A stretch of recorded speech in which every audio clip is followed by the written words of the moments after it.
হঠাৎ করে ফেসবুকে একটা ছোটোখাটো ভিডিও নজরে পড়লো। তো এই যে ভিডিওটা এখানে দিলাম, তো এখানে ক্যাপশন দিয়েছে কি যে ভারতীয় কূটনীতিকের সঙ্গে এনসিপি নেতারা।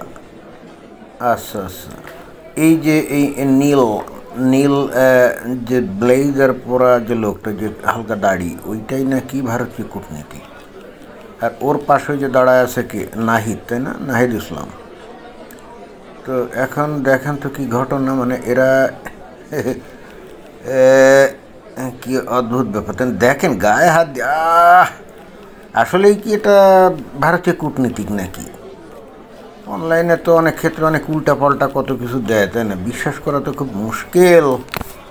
এই যে নাহিদ ইসলামের কি মধুর হাসি দেখছেন, একেবারে গাল, ও মনে হচ্ছে যে জানি দোস্তের সাথে আড্ডা দিচ্ছে। দেখছেন, দেখেন এই যে গায়ে হাতটা দিয়ে একেবারে, এতে একেবারে দীর্ঘদিনের ঘনিষ্ঠ বন্ধুর সাথে যদি দেখা সাক্ষাৎ হয় এরকমভাবে কথাবার্তা হয়, তাই না?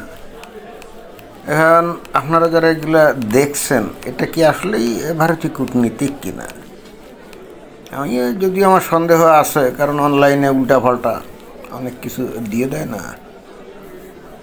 আবার সত্য হলে হতেও পারে, কারণ হচ্ছে যে এখন তো রমজান মাস চলছে, প্রায় তো ইফতার পার্টি প্রত্যেকদিন দেয়া হচ্ছে, তাই না? তো এখন এই এনসিপির তরফ থেকে হয়তো ইফতার পার্টি দেয়া হয়েছে এবং সেখানে ভারতীয় কূটনীতিকদের আমন্ত্রণ জানানো হয়েছে। বিষয়টা এরকম হতে পারে না? অথবা হয়তো অন্য কোনো দল ইফতার পার্টি দিয়েছে, এমনকি বিএনপিও দিতে পারে, এবং সেখানে সব দলকে আমন্ত্রণ জানিয়েছে, সেই সাথে বিভিন্ন দেশের কূটনীতিকদেরকেও হয়তো আমন্ত্রণ জানিয়েছে। হতে পারে। তবে এই ভিডিও ক্লিপটা যে ছেড়েছে এই যে অনলাইনে, অর্থাৎ ফেসবুকে, তার উদ্দেশ্য খারাপ। অসৎ উদ্দেশ্য নিয়ে কিন্তু এই ভিডিওটা ছেড়েছে। তার বক্তব্য হলো যে এই এনসিপির এরা 2 দিন আগেও তো বলছে, এবং এখনও সুযোগ পেলে বলে যে দিল্লি না ঢাকা, ঢাকা। আমি আজও বুঝি না এই স্লোগানটা এরা কী কারণে দেয়। দিল্লি কি এসে বাংলাদেশ শাসন করে নাকি? না, এই ঢাকার মানুষই তো এই বাংলাদেশ শাসন করে থাকতো, তাই না? তাহলে এই স্লোগানটা কী কারণে দেয়? যাই হোক, এই স্লোগানে এরা আকাশ বাতাস প্রকম্পিত করে তারা স্লোগান দিত আর কি। এখন হঠাৎ করে সব কিছু ভুলে গিয়ে এত হাসি, এত ঠাট্টা, কি রঙ্গ তামাশা, দেখলেও তো মনটা জুড়িয়ে যায়। এবং এটা দেখার পরে কি মনে হয় যে এই এনসিপির এরা আসলেই ভারতের বিরোধিতাকারী। হ্যাঁ, অনেকে বলতে পারে যে না, এই ইফতার পার্টিতে দাওয়াত করছে, ভারতীয় কূটনীতিকরা আসছে। কূটনীতিক বলতে মানে তাদের অভিযোগ যারা চাকরি বাকরি করে তারাই হয়তো আসছে, হাইকমিশনার, সহকারী হাইকমিশনার, এরকম তারা আসছে, এবং আর হয়তো ওই অন্যান্য অফিসারটা যারা আছে তারা আসছে। তো এখানে তো আর ওই ভারত বিরোধী কথাবার্তা বলা যায় না, বা ভারত বিরোধী আচার আচরণও করা যায় না। সৌজন্যতা তো বজায় রাখা উচিত, কার্সি বজায় রাখা উচিত, রাইট? আমি ধরে নিলাম এটাই রাইট। কিন্তু কথা হচ্ছে যে কার্সি বজায় রাখলে, হ্যাঁ, দেখা হলো, একটু হ্যান্ডশেক করলাম, it's okay, you are welcome, how are you, I am fine, thank you, এইটা মানে 2-4 কথা বলে শেষ। কিন্তু এরকম দাঁড়িয়ে একেবারে হাসিতে বিগলিত হয়ে একেবারে গায়ে হাত দিয়ে, মানে এটা কি? এটা তো ভাই দিল্লি না ঢাকা এই স্লোগানের সাথে যায় না কি, তাই না? এখন এনসিপির এই ফুলাফাইনদের উদ্দেশ্যে আমি জানাতে চাই বা বলতে চাই, যদিও তারা হয়তো আমার কথা শুনবে না, ভাই তোমরা যে এই গত 1.5 বছর বাংলাদেশের মানুষগুলোকে তাহলে কষ্ট দিলে কেন? ঠিক আছে, ভালো কথা, শেখ হাসিনা স্বৈরাচার ছিল, দীর্ঘদিন ধরে ক্ষমতায় ছিল, নামকা ওয়াস্তে ইলেকশন করে যেমন ইচ্ছা খুশি ক্ষমতায় থাকতো। এটা তো হতে পারে না। অবশ্যই আমরাও কিন্তু চাইছিলাম যে তা মানে শেখ হাসিনা সরে যাক, বিশেষ করে যতটা না শেখ হাসিনার জন্য, তার থেকে তার যে সাঙ্গপাঙ্গ ছিল তাদের জন্য। তারা ধরাকে সরা জ্ঞান করতো, তার যে নেতাকর্মী ছিল তারা ধরাকে সরা জ্ঞান করতো, এবং গোটা বাংলাদেশে একটা পর্যায়ে তো শেখ হাসিনা তার নেতাকর্মীর উপরে নির্ভরও করতো না, করতো আমলা, পুলিশ এদের উপরে, মিলিটারি এদের উপরে, অর্থাৎ এদেরকেই যাবতীয় সুযোগ সুবিধা দিয়ে বস্তুত ক্ষমতায় থাকতো। এবং এর ফলে হচ্ছে কি, বাংলাদেশের মানুষ কিন্তু পরাধীন হয়ে গেছিল এই বাংলাদেশের আমলার কাছে, পুলিশের কাছে।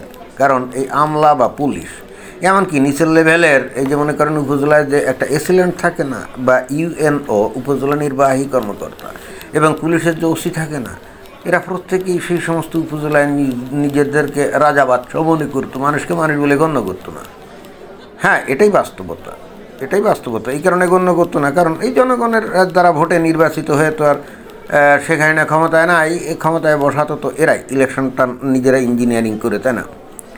বা ভোটারবিহীন ইঞ্জিনিয়ারিং করে, ভোটারবিহীন ইলেকশন করে এই আমলারা, পুলিশরাই তো এই আওয়ামী লীগকে ক্ষমতায় বসাতো, এবং সেই হেতু এরাও আর জনগণকে পাত্তা দিত না।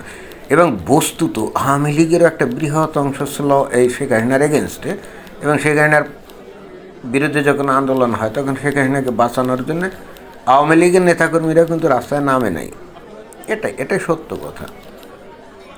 এখন অতএব শেখ হাসিনাকে নামাতে হবে। এনসিপির নেতা যারা এই যে তোমরা আসছো, ঠিক আছে, ভালো কথা, কিন্তু শেখ হাসিনা যখন চলেই গেলো, এরপরে বাংলাদেশের মানুষের মধ্যে এই যে প্রচণ্ড রকম ভারত বিরোধী যে স্লোগান, ভারত বিরোধী যে আবেগ, ভারত বিরোধী যে একটা উত্তেজনা তৈরি করে এই এখন যুদ্ধ হয় তো তখন যুদ্ধ হয়, এগুলো তো করছোই, কিন্তু তার সাথে ভয়াবহ ক্ষতি করছো বাংলাদেশের একটা বিশাল জনগোষ্ঠী।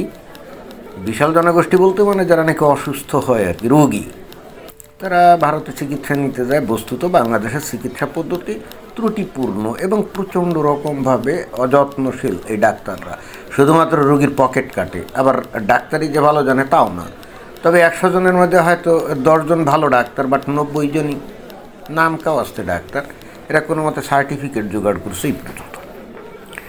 তাহলে বাংলাদেশ থেকে এই যে হাজারে হাজারে না লাখে লাখে এই যে রুগী, এবং তার মধ্যে সিরিয়াস বহু রুগী আছে, যেমন যারা ক্যান্সার রুগী তারা কেমো দিতে যাবে, যারা কিডনিতে সমস্যা আছে কিডনি ট্রান্সপ্লান্টেশন করতে যাবে, এরকম।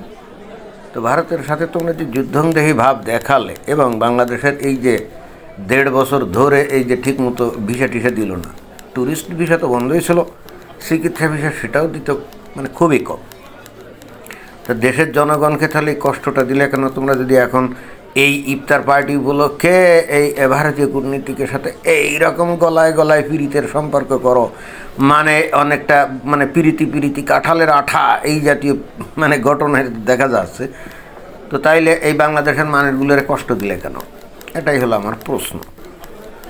এখন হয়তো বলবা যে ক্ষমতায় যাওয়ার জন্য অনেক কিছুই করতে হয়। ভাই, নিজের দেশের জনগণকে কষ্ট দিয়ে তাদের ইমোশনকে ব্ল্যাকমেইল করে এই ধরনের মানে উল্টাপাল্টা রাজনীতি, এইগুলা যদি বাংলাদেশের ট্রেন্ড থাকে, এখন তো আছে, ভবিষ্যতেও যদি এটাই বজায় থাকে, তো তোমাদের কপালে এবং বাংলাদেশের মানুষের কপালে শনি আছে, এতে কিন্তু কোনো সন্দেহ নাই। তো এটাই ছিল বক্তব্য। ধন্যবাদ।